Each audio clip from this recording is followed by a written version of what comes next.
Students Islamic Organisation of India یعنی SIO Telangana کے انتخابات کامیابی کے ساتھ منعقد ہوئے۔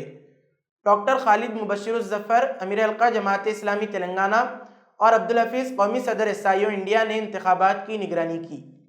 انتخابات میں برادر محمد فراز احمد جو نظام آباد سے تعلق رکھتے ہیں اور مولانا آزاد نیشنل اردو یونیورسٹی سے پولیٹیکل سائنس کے گریجویٹ ہیں، ان کو SIO تلنگانہ کا صدر حلقہ منتخب کیا گیا۔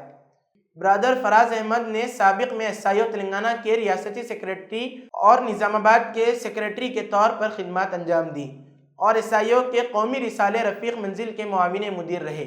حافظ محمد حماد الدین جو فارمیسی کے طالب علم ہیں، ان کا تقرر زونل سیکریٹری کی حیثیت سے کیا گیا۔ محمد حماد الدین نے SIO حیدرآباد کے صدر اور ریاستی مشاورتی کونسل کے رکن کے طور پر بھی رہ چکے ہیں اور اب انہیں SIO تلنگانہ کے زونل سیکریٹری کی ذمہ داری سونپی گئی ہے۔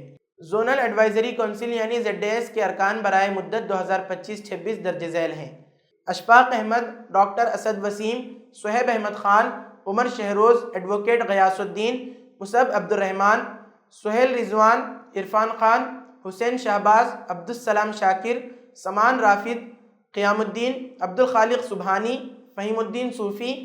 فیضان خان، عظیم خان، فیصل خان، فضل الباری عرفان، نئی منتخب قیادت نے اپنے عہدوں کا حلف اٹھایا اور ڈاکٹر MKM ظفر یعنی امیر حلقہ نے ان کی استقامت، کامیابی اور رہنمائی کے لیے دعا کی۔ نئی قیادت نے SIO تلنگانہ کی ترقی اور طلباء کے مفادات کے لیے کام کرنے کا عزم ظاہر کیا، ساتھ ہی اسلامی اقدار کے فروغ کے لیے اپنی خدمات پیش کرنے کی یقین دہانی بھی کرائی۔